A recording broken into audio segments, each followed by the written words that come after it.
Hello and welcome to another episode. We're out here at my shed today, back working on the Missile 32.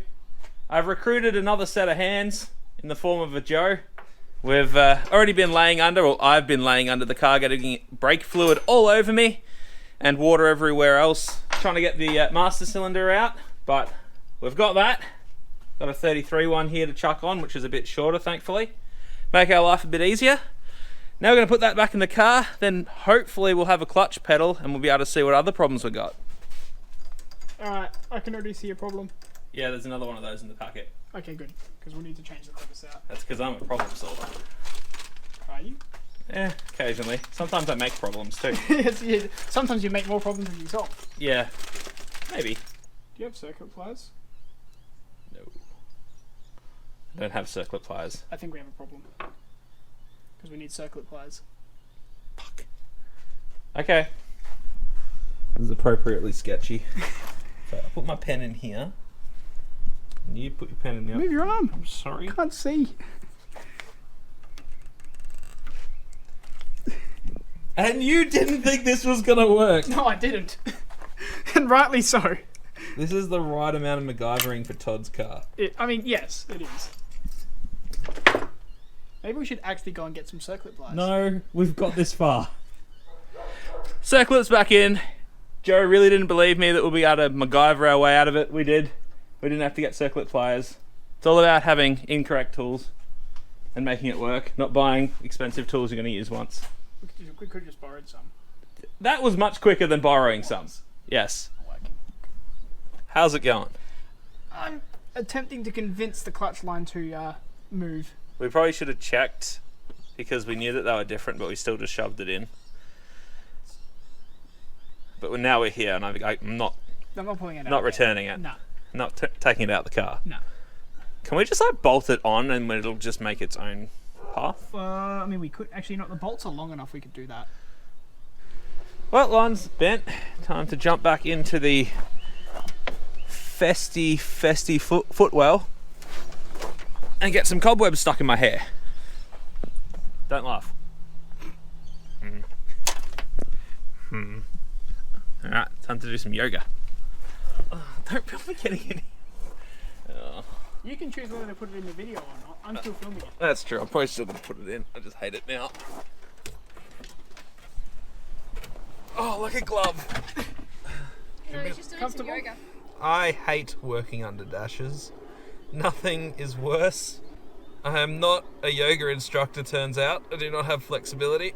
And I'm pretty sure I'm stuck in here now. Oh, don't bring it closer, this is not a good look.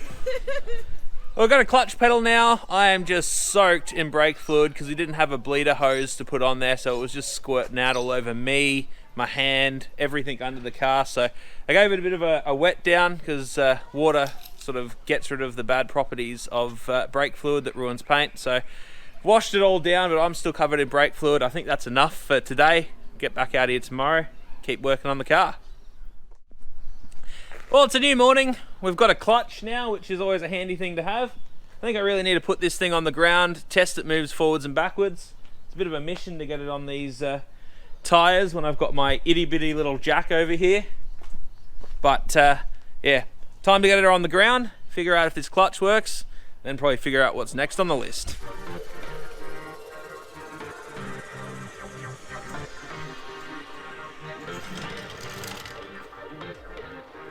It's a little sketchy. I'll give you that. Just a little.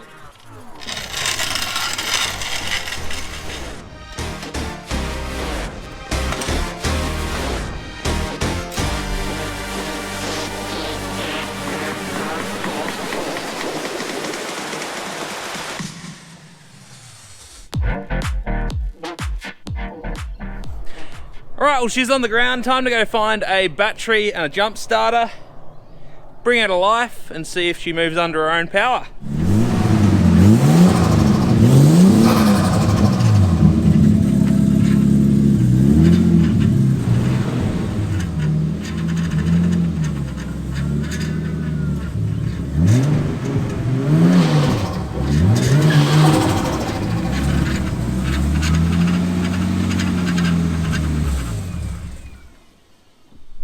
Oh, I think that was pretty successful. Might have left a few black marks up the driveway though. Don't know how that happened. Funny, these things, they just seem to occur. But yeah, driving, revs, stumbles a little bit. I'm not sure why. It's got a bit of a weird noise coming from the engine, not like bad noise, but it sounds like there's a pulley that's making a little bit of noise or something like that. But overall, she moves, she starts, clutch works. I'm pretty happy. Time to get stuck into something else now. Well, welcome back. It's a Tuesday here. I've got the week off, so I'm pushing through with a few jobs on Todds Missile. I think I've been lied to though. I've rearranged my entire garage so I could fit an extra car in here. Reason I did that was because I was supposed to be raining all week, and this thing being parked outside, I wasn't going to be able to work on it. But I think I've been lied to because not a lot of rain going on right now. Kind of seems oddly sunny. So anyway, nothing like a bit of a winter cleanup. Probably should have done this years ago. I could have had another car, but all's well that ends well. I think I'm going to get stuck into this now, get the first item ticked off, which is going to be the connector for the fuel pump, because that's an easy one to tick off the list to make myself feel a bit better.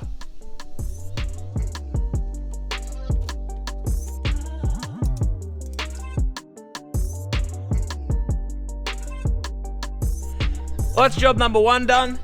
Got a Deutsch connector in there. This one I actually ratted off Smoky, off the Astra pump, so that's all looking pretty good. Happy with it. I do love myself a good Deutsch connector, particularly being one-handed. It makes life so much easier, so very happy with that. Now I'm going to jump down the front and start to take a look at this intercooler piping mess. Figure out if there's a better way of running it that's going to hopefully not blow off under boost.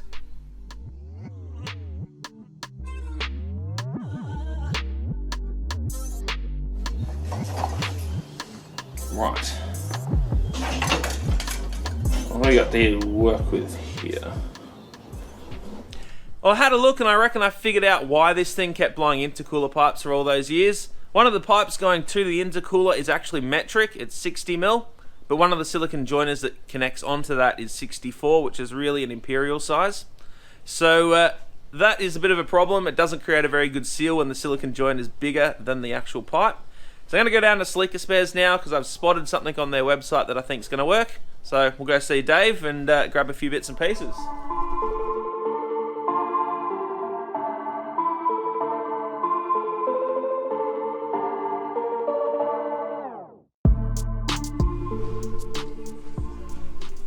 Righto, so I got myself a nice joiner down there. Some hose clamps should fix the intercooler piping issue. Also grabbed myself some oil. I don't think that RB25's seen new oil in about 5 years, so probably about due for some nice 2050. So I'm back from the shops now. I got this 45 degree here. It's 2.5 inch on this side, 2.25 on this side.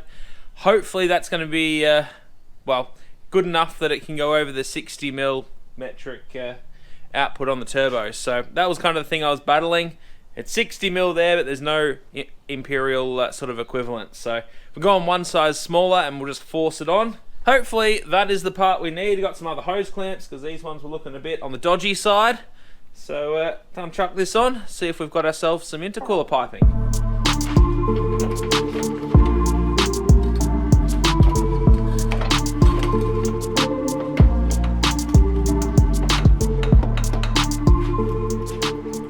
Well, the weather finally showed up. It's only about 8 hours late, but she's raining pretty good out there now. Better late than never, I guess. Cranking the heater, and don't look at that, it's dirty and horrible and I need to clean it. But anyway, this side of things with the intercooler piping, that's worked out pretty well. Obviously, this pipe was too big to really go on this silicone joiner, so there was a fair bit of swearing involved on getting that on, but we got there eventually.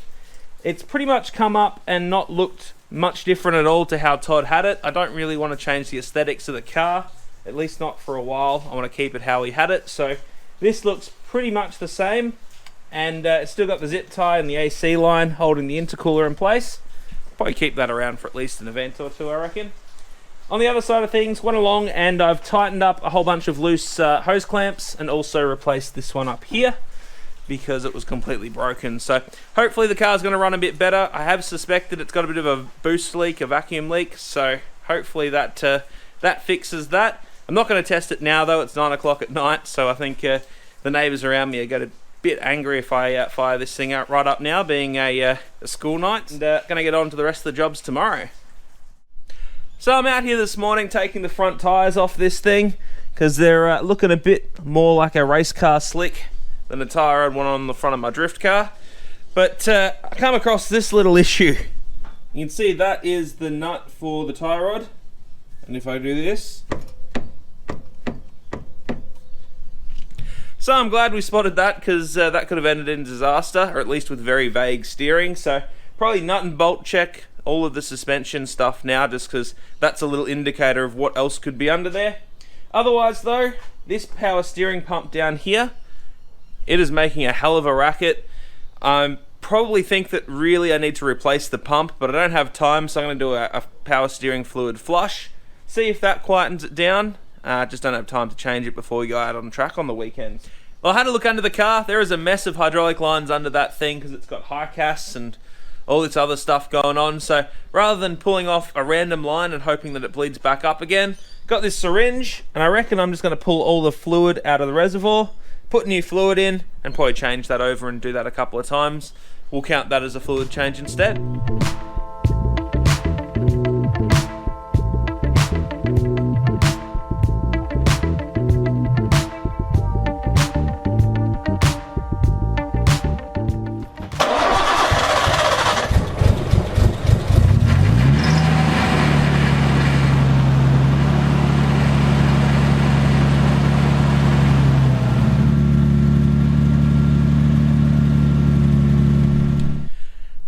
Well, I'm stoked. Didn't think that was going to work, but obviously the noise is gone now. You could probably hear it when I first started the car. It was very noisy and rattly, but by the end, after I turned it a few times, that noise had completely gone. So I'm stoked with that. I really thought I was going to have to replace a pump, so saved myself some time and money right there. I'll probably do that a couple more times just to make sure all the fluid's out of it, but yeah, I'm going to class that as a win. Well, I think I figured out why this thing's got spacers on the front. And I'm going to guess it's because of that gouge out of the coil over there. I'm estimating that's probably the rim that did that. And these spacers here are to keep the rim away from the coilover so that it doesn't keep happening. So mental note, make sure I leave those spacers on there. Well, I've been taking a look at the battery situation on the car. It's actually a lot better than I thought. Todd's done pretty much all the heavy lifting on this one. So he's already drilled all the holes through the car, through these two plates and through the box. All I really need to do is grab some all thread, grab a couple of nuts and washers, and we should be good to go. So I went down to Bunnings, got some all thread, nuts, washers, painted some brackets, and got myself a hat, because that's what you do when you go to Bunnings. Unfortunately, they didn't have any snags down there. I was devastated, but we'll get past that. Also got a battery. This one was on special, so it is the right battery for this situation. And yeah, I think this is one of the last things we need to do on the car before we take it out to the track. So keen to get this done in the car and then hopefully load it up onto the trailer. So battery's all in there, pretty happy with it. Some of the leads are a bit long, but that's the way that Todd had it. The system is actually working pretty well, the way that he had those brackets that he'd made.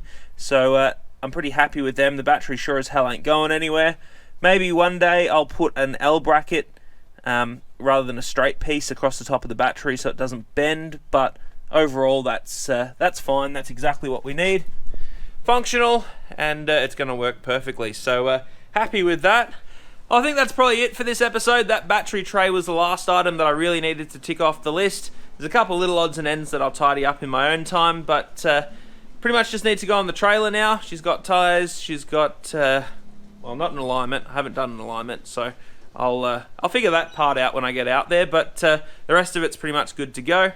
Thanks for coming through this journey with me. There's probably still going to be quite a few more videos on this car as I sort of fix other bits and pieces and get it up to a standard that other people can drive it rather than myself. So that will be coming up in future episodes. The next episode though, that is going to be about this car on the skid pan and whatever other little gremlins I haven't worked out about the car yet, and us just having a good time out on the skid pan. So that one should be coming out pretty soon. thanks for watching. Like, subscribe, share, whatever if you want, up to you. And I'll see you on the next episode. Cheers.